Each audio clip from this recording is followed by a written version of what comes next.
Suzanne was a Belgian lady whom Rizal met when he was 29.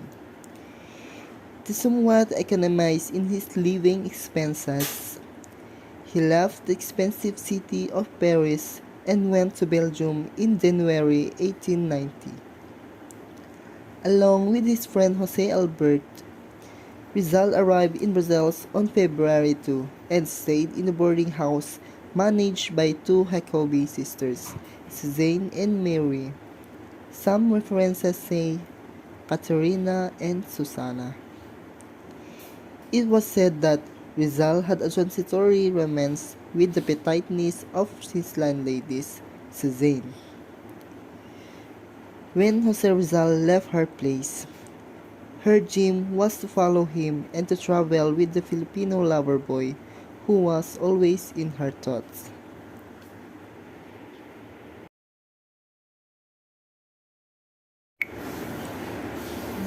In Rizal's 6-month stay in the boarding house, Suzanne, also called Pesite, got to know and was attracted to the skillful and enigmatic Filipino doctor. Jose might have had a somewhat romantic intimacy with Petite, a relationship which was probably comparable to today's mutual understanding, like what Rizal possibly had with Gertrude Beckett. Presumably, Petite and Jose, who was at one time called Pepe by Beckett, had together enjoyed the merriments of Belgium's summertime festival of 1890 with its multicolored costumes, animated floats, and lively crowds. But the relationship was most likely not that serious as Rizal did not mention her in his letters to his intimate friends, informing Antonio Luna of his life in Brussels. Rizal just talked about going to the clinic, working and studying, reading and writing, and participating at the Sala de Armas and Gymnasium. Historically, his affair with Suzanne could not possibly blossom as Rizal, that time, was busy writing the Philly, contributing for La Solidaridad, and worrying for his family as regards the worsening Calamba agrarian trouble. Sa isang sulat mo ay nabihan ako para bang ihanda ang lahat ng ito. Sa isang sulat mo, nabiglayin ako, nabalot ng pag-asa ang puso. Sa isang sulat mo, nalaman ng totoo, ang sarap na buhay, punong-puno ng kulay. Sa isang sulat mo, ayos na ako. Sa isang sulat mo,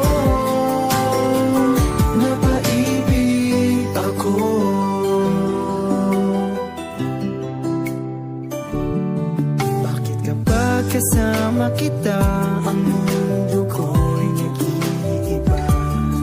Bakit kapag kapiling kita, ang puso ko'y sumisigla?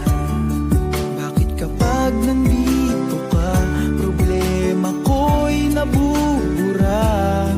Ikaw ang aking pag-asa at ang tanging ligaya. Sa isang sulat mo ay nabihan ako,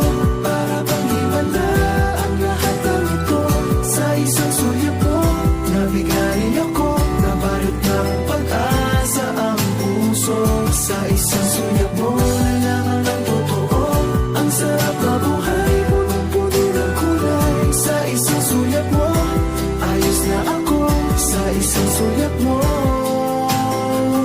napaibig ako.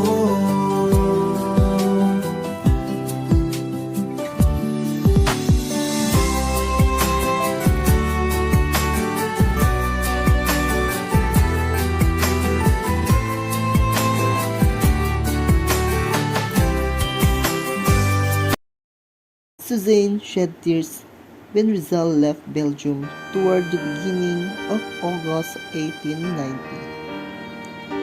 He was said to have made Suzanne's sculpture which he unexplainably gave to his friend Valentin Ventura. Leaving Brussels, Rizal left the young Suzanne a box of chocolates.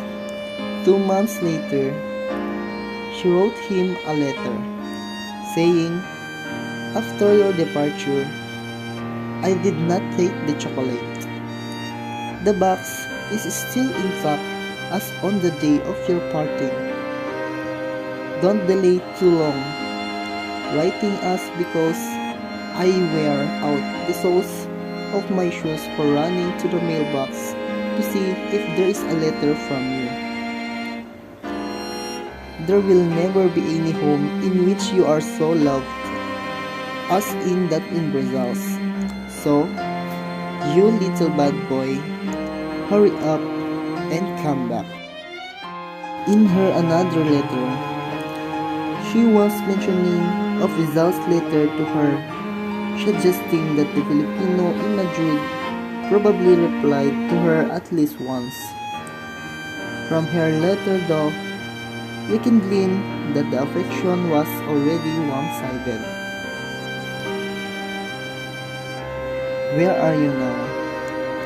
Do you think of me once in a while? I am reminded of our tender conversations, reading your letter, although it is cold and indifferent. Here in your letter, I have something which makes up of your absence. How pleased I would be to follow you, to travel with you who are always in my thoughts. You wish me all kinds of luck, but forget that in the absence of a beloved one, a tender heart cannot feel happy. 1,000 things serve to distract your mind, my friend. But in my case, I am sad, lonely, always alone with my thoughts. Nothing, absolutely nothing relieves my sorrow. Are you coming back? That's what I want and desire most ardently. You cannot refuse me.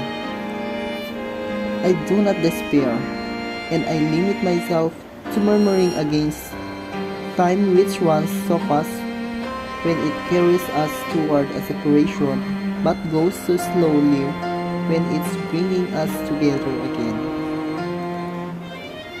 I feel very unhappy thinking that perhaps I might never see you again.